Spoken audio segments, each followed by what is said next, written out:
All right. What's going on, everybody? Welcome back to the FF Face Off. And here we're giving you week 14 starts and sits for the tight end position. I will just jump into it right now. Let's go with our first player. It's going to be Jake Ferguson of the Dallas Cowboys playing on Monday Night Football, going up against the Cincinnati Bengals. The Bengals are currently fourth in points allowed to the tight end position. And here's where it gets really crazy. Over the last 4 weeks, it's been especially bad for the Bengals, the Bengals over the last 4 weeks have allowed 42% of the points that they've allowed all season long to tight ends. It's come in the last 4 weeks. So Ferguson, to me, right now he did have the injury. He was in concussion protocol. He's on pace to return. Mike McCarthy sounds confident in this.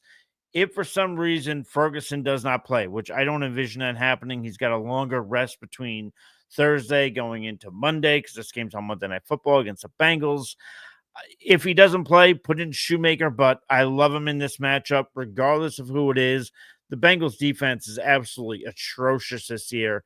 It's one of the biggest shocks for me in all the league this year. But fire up Jake Ferguson in week 14. Let's say in the NFC, let's go with Mr. Cade Otton. And listen, it's been a rough few weeks for Cade Otton. He's going up against the Las Vegas Raiders, though. He's had, after 3 straight games of 20 plus points scored, he has since had 3 straight games with less than 10 points scored. During those weeks, though, during the big weeks, he had a 25% target share. During the down weeks, he had a 19% target share. So to me, yes, it's a dip from 25 to 19, but it's not significant enough for me to be like, all right, he's no longer getting targeted. So I'm still going to have faith, and I'm especially going to have faith in these matchups, by the way, going up against the Las Vegas Raiders, currently allowing the second most points to the position. And they are one of 3 teams to allow over 200 points to tight ends. So, listen, these are the last 5 games for the Las Vegas Raiders. Ready? In terms of points allowed. We've got 30.3. That's a lot. 49.2. That's also a lot. 37.2. Not getting any better. 1.3. That's random. And then 23.6. So, yes, it's been ugly for Otten as of late. He had a tough matchup against the Giants. Then he had what I consider to be a plus matchup last week. This is an even more of a plus matchup. I will take him in this matchup, that being Cade Otton. I think he's top 5 tight end this week. So fire him back in with confidence. You relied on him early on. He's going to take you to the fantasy football playoffs. Do not worry about it.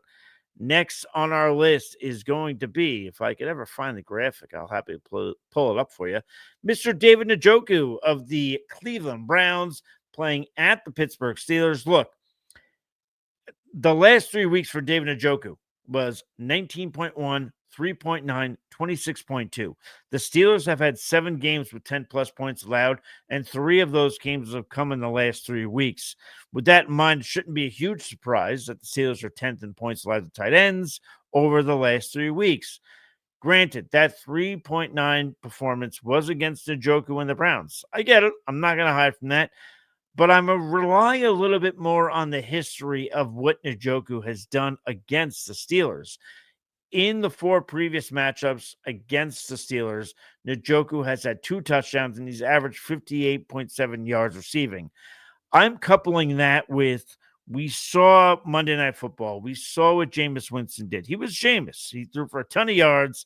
He threw for a lot of touchdowns, but he threw for a lot of picks.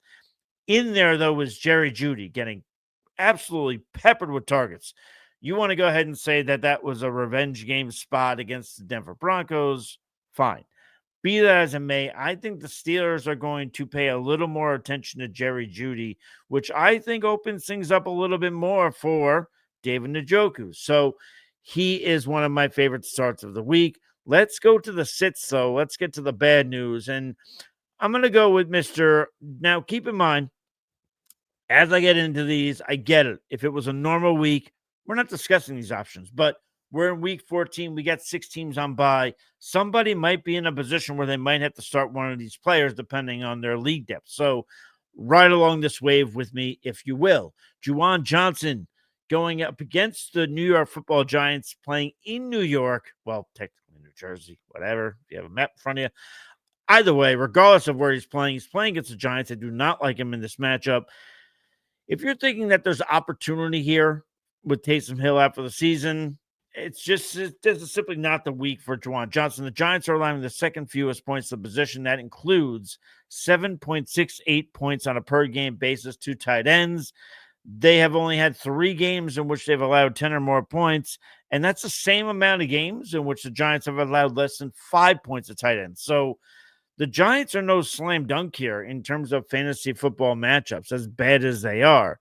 Usually you see a bad team, you think fantasy football dream. No, not with the New York Football Giants. So Juwan Johnson is a sit for me. If I can go to another sit here, I'm going to go with, and the sits were kind of hard to pick out here. This is a product of that. The Seahawks tight ends, if you're thinking about it, going up against the Arizona Cardinals, I wouldn't do it. Hopefully you have other options. But again, the bye week, you have 6 teams on bye. The last time the Cardinals played the Seahawks, they allowed 8.8 points to the Seahawks tight ends as a whole. Also, the Cardinals have allowed less than 10 points in 3 of their last 4 games of tight ends. In total on the season, the Cardinals right now have allowed less than 10 points in 7 games. So to me, the Seahawks might find ways to produce. I think this is actually a bad fantasy matchup all around. But in terms of tight ends specifically, even if Geno finds other ways to produce, I do think that the tight end will not be one of those things. So definitely sit any Seahawks tight end, whether it's Noah Fant, whether it's Barner, sit him. Let's get to our last one. Mr. Evan Ingram of the Jacksonville Jaguars at the Tennessee Titans in Week 14. Trevor Lawrence is now on IR. I don't think that bodes well in terms of fantasy options for Jacksonville. Evan Ingram is at the front line of that. Even with the injuries, even with the injury on the Jaguars side, the Titans are allowing the 10th fewest points to the position. I have little to no faith in Mac Jones giving any sort of fantasy production or lighting things up to the point of what you expected from Evan Ingram. While, yes, there's 6 teams on bye, I think there are other tight ends here. I gave him my start options, that being Jake Ferguson, K-Dot, and David Njoku. I think all 3 of those guys easily put up more points than Evan Ingram here. This is just a bad spot for the Jaguars. We're all going to cry over Brian Thomas Jr. too, no longer being a viable option. But so those are my 3 starts. Those are my 3 sits for tight ends. Again, the 3 starts, Jake Ferguson, Cade Otton, David Njoku. My 3 sits, Juwan Johnson, the Seahawks tight ends, and Mr. Evan Ingram. Unfortunately, that's going to do it for our tight end start sits for Week 14. We have a ton in the archives. Check it out. Hit the like button. Hit the subscribe button. Until next time, folks, stay thirsty. Be kind to one another. We'll catch you guys on the flip side. Cheers.